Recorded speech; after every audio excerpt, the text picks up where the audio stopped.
We had our Leagues Cup opener for Inter Miami where they took on Atlas of Liga MX. And honestly, it didn't look good at first, but Inter Miami were able to get the job done 2-1 over Atlas in their Leagues Cup opener to get the 3 points instead of leaving points on the table when it looked like it was going to be headed to penalties.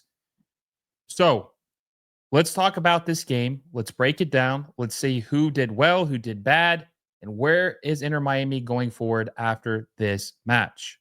So the first half, Inter Miami looked pretty good out of the gate. They looked motivated.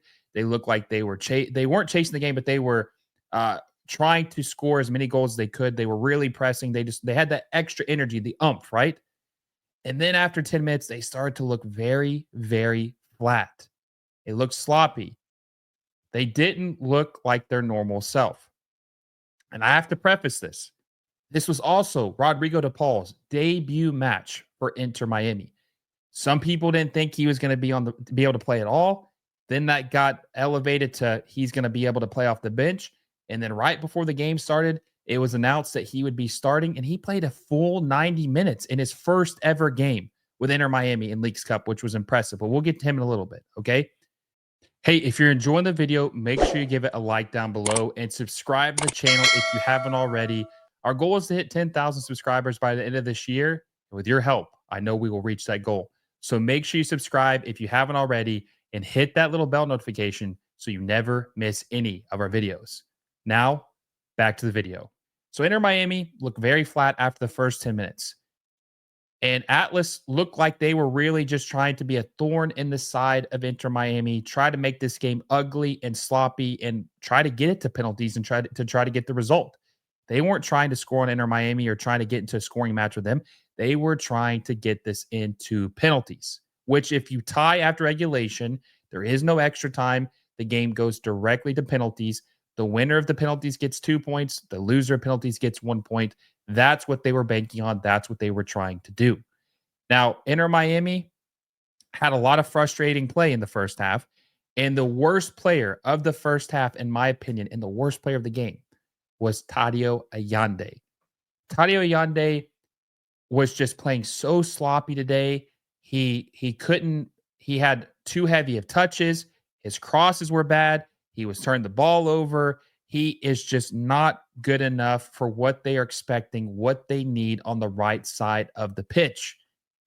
And this is one of the biggest issues with Miami, and one of their biggest flaws is that they don't have any attackers who can seriously be a goal-scoring threat outside of Lionel Messi.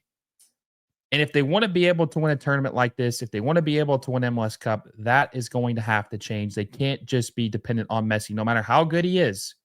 They need to give him legitimate help. Tadio Ayande was the worst player in the first half, and it wasn't even close. I think he was the worst player for both sides in the first half. Now, second up, even though he has a positive score, Luis Suarez had so many chances and opportunities that he could not convert. So many chances he could not convert. He had one goal where he was so slow, he had to take it first chance, went just wide. Then he had another chance. I want to say it was before the end of the first half where he hit the crossbar. And it just perfectly describes what Luis Suarez at this time. He's just he's consistently inconsistent. And it's not going to cut it if this team wants to win a championship. It's just not going to. Even though he had a positive score, a decent score grading wise, I think he left a lot to be desired. Luis Suarez did. And also, I have to say this too. Miami normally play as a 4-4-2, or they have been in the Javier Mascherano era. They came out tonight as a 4-2-3-1, and they had Messi playing more as a playmaking or a number 10. And they had De Paul playing next to Busquets, and they had Segovia playing left midfield. They had Tadio Ayande playing right midfield. It's kind of what I expected they would do with this new lineup with Rodrigo De Paul. It's what I kind of expected the lineup they would run out to get as many of the best players they can on the pitch. But first half, not good. Very lethargic, not good. Second half, they came out like they did the first half. In the first 10 minutes, they came out with a little zip. They looked a lot better. And then in the 58th minute, they had Sergio Busquets lay a beautiful pass to Messi. Like a pass that you're thinking, okay, So that's why they still have Luis Suarez, or excuse me, that's why they still have Sergio Busquets. That pass he had was incredible to Messi, and then Messi was able to find Velasco Segovia, which Velasco Segovia almost missed his chance. He was very close to missing his chance. But thankfully, he was able to find the back of the net, even though he was hesitating. He looked a little scared. He looked a little timid. He was able to score, convert his chance. Inter Miami is up 1-0. And then if you know Inter Miami, and I say this all the time, Miami doesn't score just one goal. They normally score in droves. If they score one, they normally score two. And hell, they might even score three. They might even score four. Okay. And their expected goals night was 3.2. They get their chances. And when they score, it normally busts wide open. So they score, things are looking good.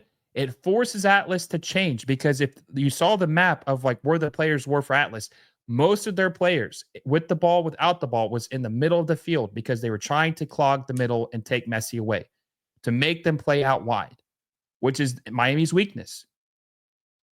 So their game plan was to play the game, make them play the game wide and clog the middle of the field. Well, now that Miami scored, Atlas was going to have to change their plan. They were going to have to score too. They couldn't afford to lose this game, and they had to score if they wanted to go to penalties to get some result. So in the 80th minute, Miami's looking gassed. They're starting to look like maybe Atlas has a chance. This is what happens with Miami's defense. They get tired, they make bonehead decisions, and they end up conceding. Lozano, the defender who had been doing really well against Tadio Allende in this game, scores. He scores for Atlas to tie it 1-1. And then I'm starting to think, oh no, this is not good. This is not good. They're going to end up choking this game away. Like we saw last night with Columbus Crew and Toluca. They're going to choke this game away. They're going to give away the 3 points that they had sealed. And I thought with the defense being shaky, Rocco is not he's a very, very inconsistent goalkeeper, I think, he's starting for Ustari.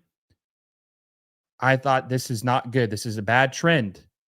But in the 90th minute, plus 5 minutes, like the last chance for Inter Miami to score a goal to win this game and not go to penalties. Messi finds Cello Wingett to score the goal and seal his second assist of the game. Messi was the best player on the pitch for Inter Miami tonight. He had 2 assists. He is the engine. You know, they called De Paul the little engine, if I'm not mistaken. At least they do in Spanish. Messi was the little engine tonight. The maestro. He was on the verge of scoring several times. He wasn't able to find the back of the net, but his 2 assists were very key, and he was the most important player for this team. He was, and that's been the story all season long for Inter Miami, is that Lionel Messi has been relied on too much, but he was able to seal the deal, and they got that goal, and it was so close because they said it was offside, but it looked onside to me. It looked like Wingett was actually behind the ball and behind Messi. He was able to, they took it to VAR. They determined it was onside, and they won in the last minute fashion, Hollywood style, won their game 2-1 over Atlas in an incredible, incredible match. High stakes, thrilling match, exactly what you'd want in a high intensity tournament. Miami is able to seal the deal. And keep in mind, Liga MX has been absolutely taking MLS to the cleaners so far in this tournament, taking them to the cleaners. Miami needed this match. It's MLS versus Liga MX the whole entire seeding phase. There is no off games. Miami needed to get these 3 points, and you know what? They did. And as far as Rodrigo De Paul, I want to touch on him for a little bit.